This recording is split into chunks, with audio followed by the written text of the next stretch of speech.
Oiê! Hoje tem mais um Vai Cair no Enem e eu vou mostrar pra você como tornar a matemática uma disciplina fácil. Vem comigo!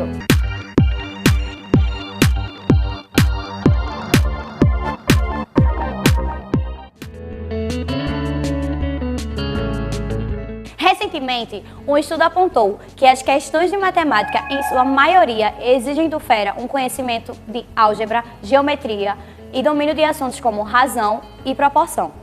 Além disso, os problemas envolvendo equações de primeiro e segundo graus e porcentagem são recorrentes na prova.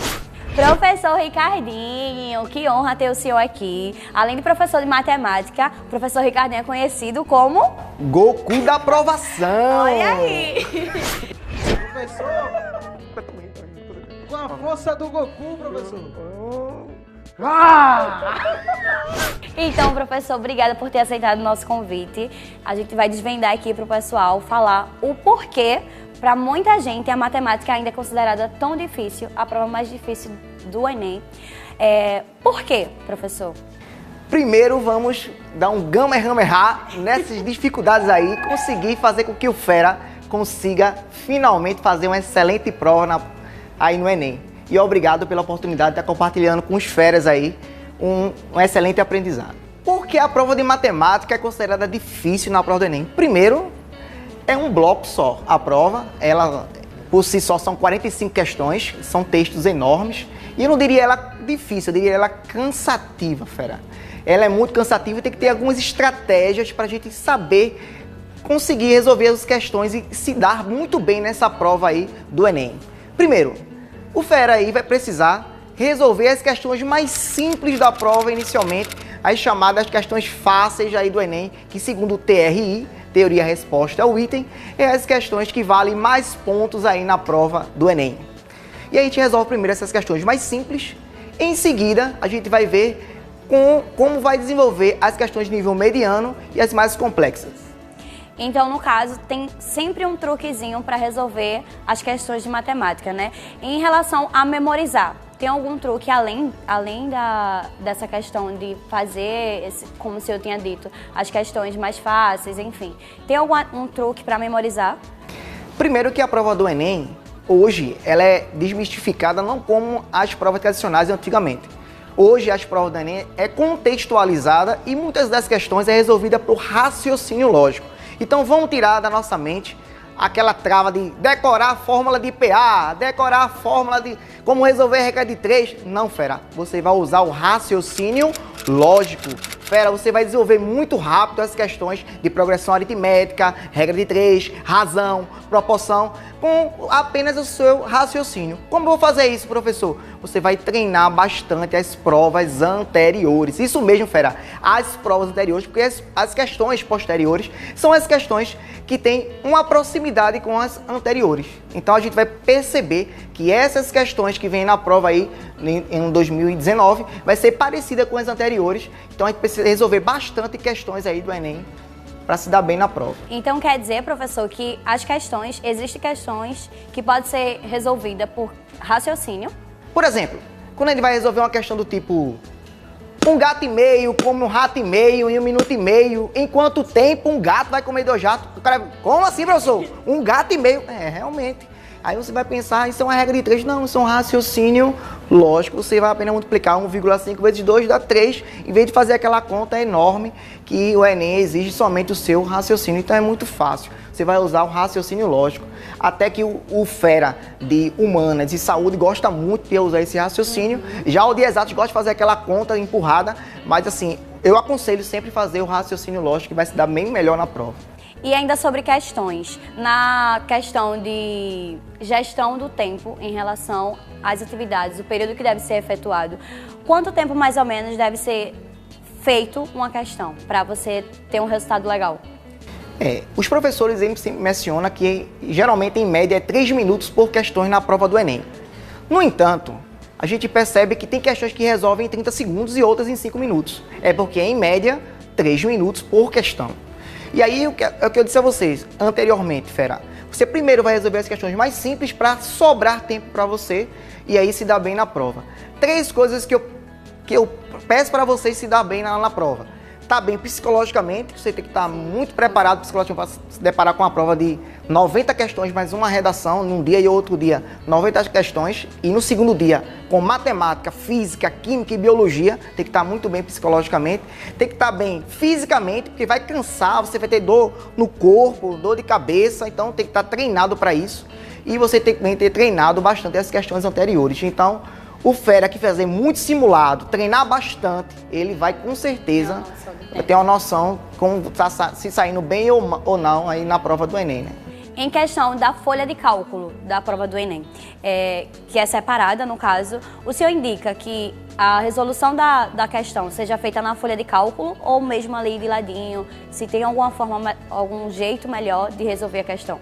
Depende da questão. As questões consideradas simples, dá para fazer entre uma questão e outra, aquele espaço pequeno mesmo. Raciocínio lógico usa 2 linhas, se tivesse linha, você resolve rapidinho. As questões mais complexas, envolvendo geometria espacial, envolvendo geometria analítica, aí você vai na folha de cálculo à parte, porque cada vez que você passa a folha, você desconcentra um pouco a mente de você. Então, assim, as simples faz na própria prova, e as mais complexas, aquela folha de cálculo você faz lá no final da prova, se der tempo você desenvolve tudo. E uma dúvida que eu tenho certeza que todos os candidatos têm, por ser uma prova tão difícil, né, que todo mundo considera tão difícil, a prova de matemática tem que ser a primeira a ser feita ou tem algum truque em relação ao peso, assim? Dê uma dica aí pra gente. Bom, eu sempre digo que tem 3 tipos de férias, né? O de humanas, exatas e saúde. O fera de exatas, ele vai ter aquela fome, aquela gana de resolver primeiro a prova de matemática, porque ele quer mostrar para si que sabe aquela prova. Sim. E aí ele vai desenvolver aquela prova naturalmente como sendo a primeira e vai depois física, química e por último biologia, geralmente exatas faz isso.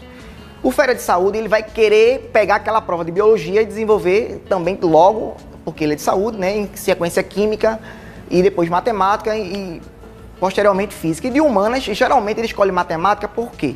De acordo com o peso, no segundo dia, o fera de humanas, ele não tem muito o que escolher, porque nenhum dos dois, nem matemática nem natureza, é peso alto para ele.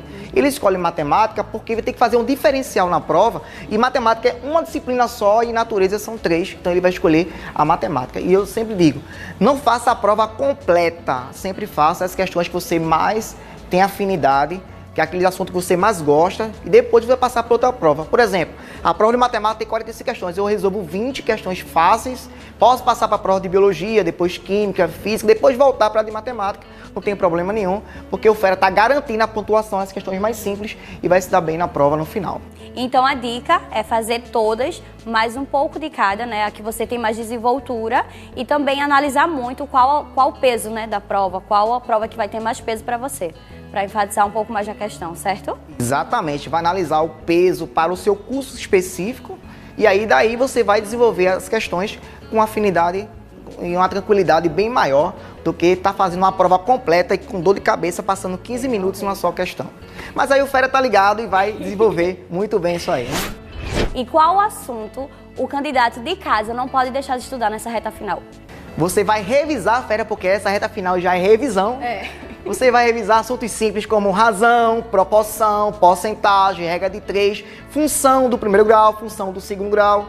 São assuntos pertinentes na prova e eu tenho certeza que você vai acertar, porque isso vai cair no Enem, fera. Se liga nessa dica que eu tenho certeza que vai cair no Enem. Professor, para o senhor, qual o assunto mais difícil de matemática e como torná-lo fácil?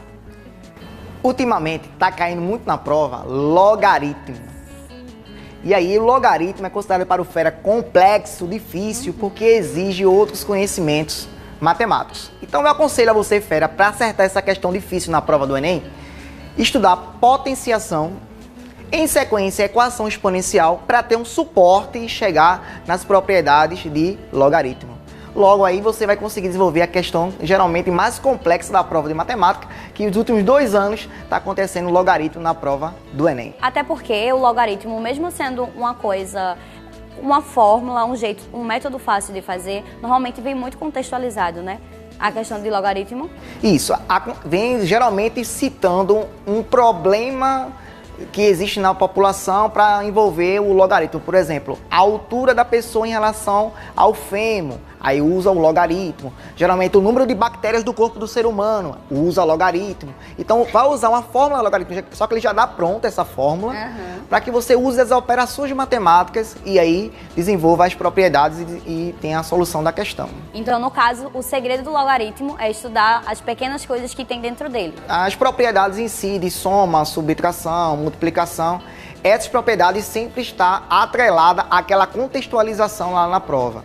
Outra coisa, na prova do Enem, sempre que você falou de texto, sempre tem algumas dicas que a gente pode desenvolver bem na hora para desenvolver. Por exemplo, você coloca assim, João e Maria são nota 10. Isso vai se tornar uma equação matemática. Mas como, Ricardinho? Ó, João se chama de J, I é uma conjunção aditiva na forma gramatical, Maria é um M, e igual é são, verbo de ligação, 10. Então, João e Maria são nota 10. Você lembra que a conjunção aditiva vai ser sempre uma soma. Você lembra que uma de, da, dos, das é uma preposição, vai ser sempre uma multiplicação. Ou em probabilidade vai ser uma soma.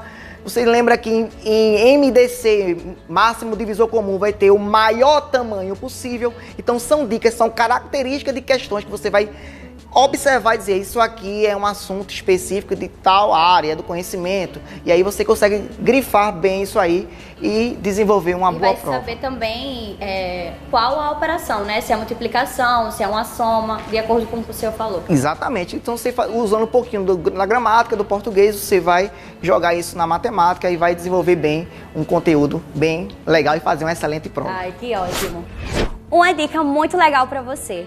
Se você ainda não sabe qual curso fazer, a Uninasal tem o POP, que é a Pesquisa de Orientação Profissional, que são 10 perguntinhas bem legais que vão te orientar e vão te indicar qual curso tem mais a ver com você. É só acessar o site.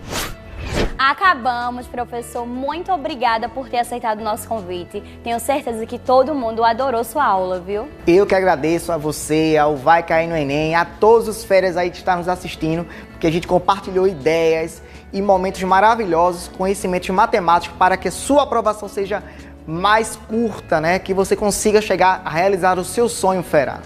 Então, para finalizar, como é que o movimento... Eita, o gama errado da aprovação, isso mesmo. Assim e... Aprovação!